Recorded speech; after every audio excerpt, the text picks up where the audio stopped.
Hi, welcome to week one of your Fit Business Workshop. I'm Peter Kenyon and I'll be taking you through this part of the 12 workshops. To receive the most of this course, it's suggested you download the PDF version of each week and work through the exercises. The goal of the workshops is to help you to stop thinking like an employee and to begin thinking like a business person. But nothing will happen unless you think and begin to act.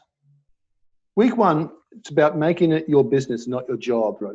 This unit has been developed to assist you to establish your business area, to understand your competition, and to develop your definitiveness of purpose.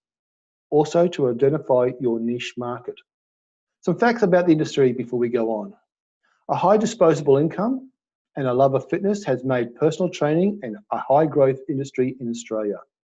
There are over 30,000 registered fitness trainers, 10,000 students studying fitness at any one time, but only about 6,350 registered fitness businesses are in Australia. That means there are a lot of people working part-time and using a full-time job to support their hobby business. Remember, professionals never compete on price, they compete on service, and you want to be a business professional, so compete on service. One of the first things you'll do in a new business is establish your business area. Now, this will be defined as how far you're willing to travel to your clients and how far your clients are willing to travel to you. There will be two different marketing tactics required, as clients are more willing to travel a greater distance for your service than you to see them. Remember, somebody must pay for your traveling time. Many trainers will develop a business in their immediate area, and for this, you will need a map to help you to define your area. Council maps are very good to use as they define the region into divisional areas with roughly the same number of people per division. It makes marketing and planning your marketing easy. Or you could use a street directory or Google Maps. Let's have a look at what is involved when working away from your home.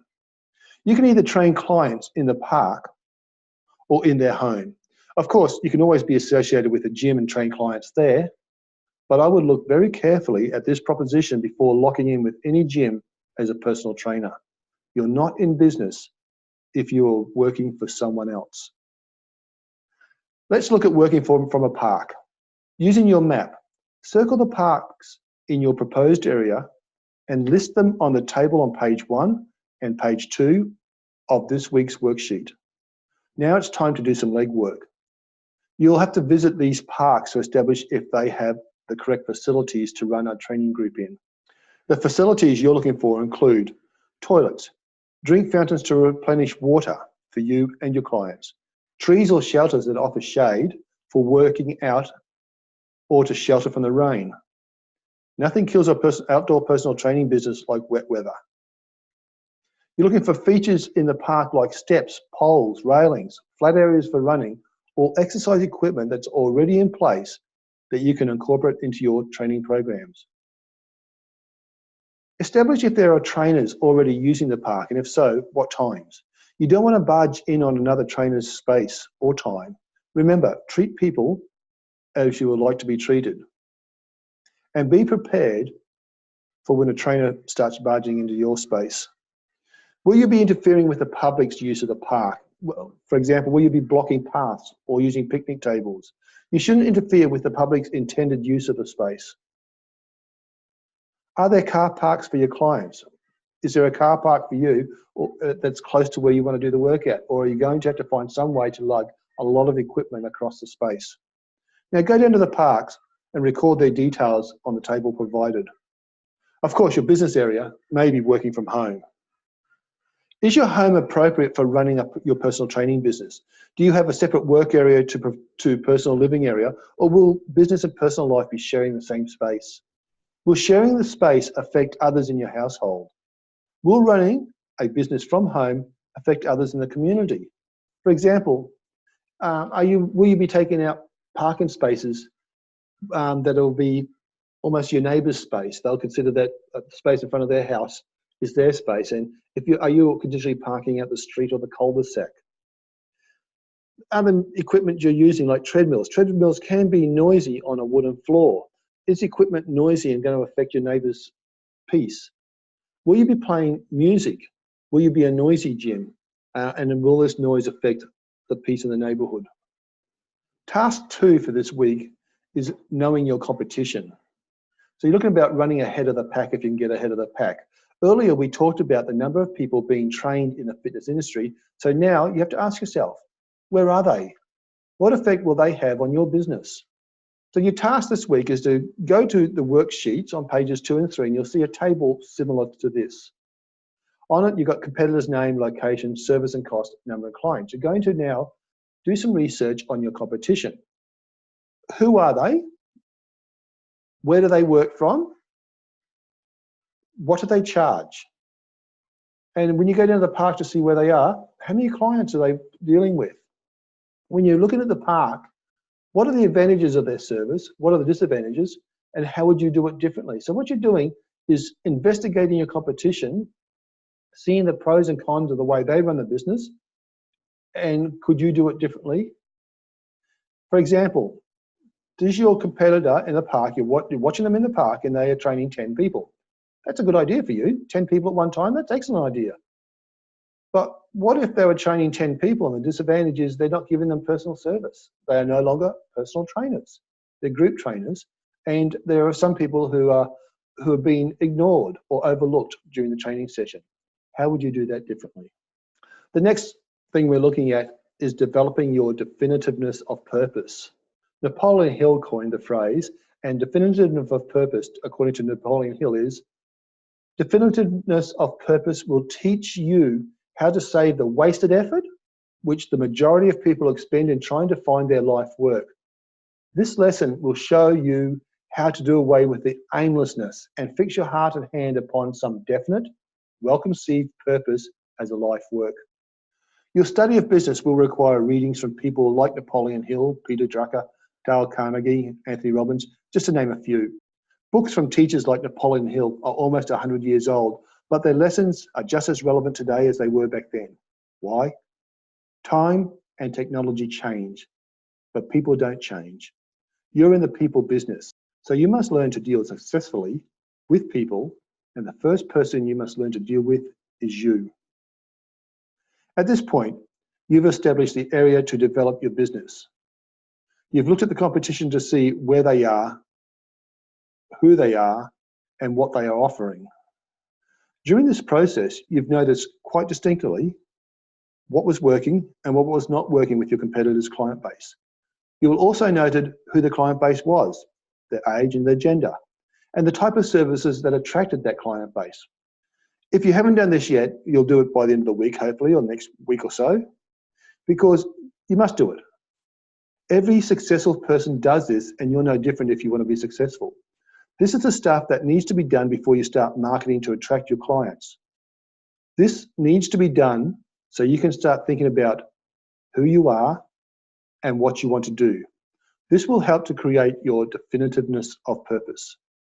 Definitiveness of purpose is an old-fashioned term that was coined by Napoleon Hill in his 1928 book, The Law of Success.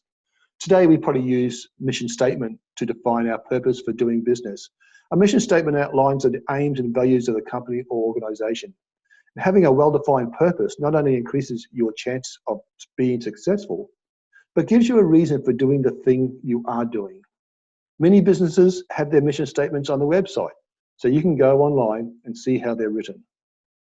When writing your definitiveness of purpose, your finished product should be short, concise, and memorable. You must start off outlining your thoughts in paragraph, but never stop in your first effort. Keep refining your words until you get them down to about 20 words. Here's some examples. Luke Allen, the co-author of the Fit Business book, has his as, to help more people live a healthier, happier life by helping trainers and allied professionals in the community become successful. Mine, which I wrote way back when I was studying fitness and nutrition, was to help all people who desire it to reach a long and prosperous life through better understanding of health and nutrition. Oxfam has a shorter one, which is to create lasting solutions to poverty, hunger, and social injustice. It outlines exactly what they do. The winner goes to TED Talks, which has theirs summed up in 2 words. Their definitiveness of purpose is spreading ideas. It's now time for you to consider developing your own purpose for being in business. What is your purpose for becoming a trainer? Space has been provided on page 4 of your worksheets, but you'll no doubt require more than that's been provided. So grab yourself some foolscap paper and start working out and asking yourself why you are in business, why you are a personal trainer, why you are a fitness trainer. Now, it may take a great deal of time to come up with your reasons for entering the fitness industry. You may do it in a few minutes, or it may take you many days. One thing is certain though, you should not stop thinking about your definitiveness of purpose until you're happy with it. There are a lot of trainers out there, some successful, some not so. You can be sure the ones who are successful are not trying to be all things to all people. They've learned the value of identifying a target group and developing specialist skills in that area. They have developed their business niche, and in some cases, a business micro niche. Why not train or sell to everyone? Well, I'll tell you, being all things to all people will destine you to mediocrity and frustration.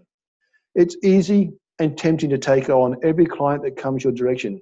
And in your first year of business, this is probably what you will do. Now, this is all right in the short term, but in the long term, you will need to know why people are using your service. You don't want to continuously battle with newcomers to the industry, as there are always so many of them. The sooner you can rise above the entry level of bottom feeder, who are always competing on price, the sooner you'll derive satisfaction and monetary reward for services provided. So back to what I said at the beginning, never compete on price, always compete on service. If you start with too little as a price, there's no way you can build service into it. But if your price is higher, you can offer more of a service. If you work a niche, you'll become far more expert in dealing with the type of client and eventually be able to command a greater fee for your service. People seek out those who can provide a solution to their problem. So it's unlikely that a jack of all trades will be referred to for any specific problem solution. How do you find your niche? As a fitness trainer, what specifically are your interests? Or who are your most abundant clients? Do you enjoy cycling, distance running, swimming, resistance training, cross training, weight loss, aerobics, Pilates? Are you fond of yoga, Tai Chi, rehabilitation? Do you enjoy strength training, working with the aged, working with diabetes, or working with mothers? What do you enjoy? Because this will make you unique.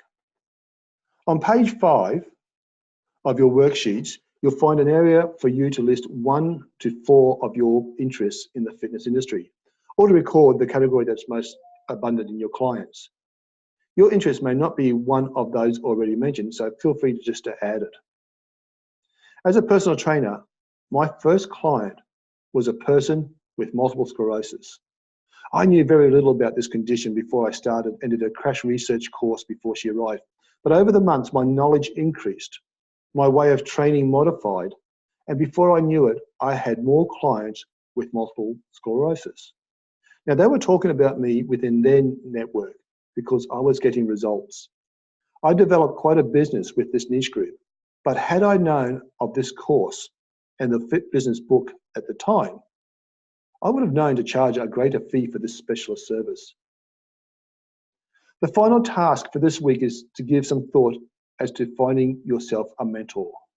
Your clients have a fitness coach to help them develop a healthy lifestyle, and you must locate a business mentor to help develop your business. A business mentor is successful in business, preferably, but not necessarily in the industry you are in. The best time to look for a mentor is soon after you've been in business for 1 year to 18 months. It will take most of that first year and a bit to develop a client base and experience the difficulties of running a client-based business.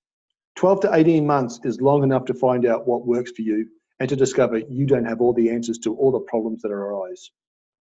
There are many business coaches out there, but you are after a business mentor. The difference may be one of experience and finance. A business mentor is a successful business operator who is willing to work with you in an advisory capacity.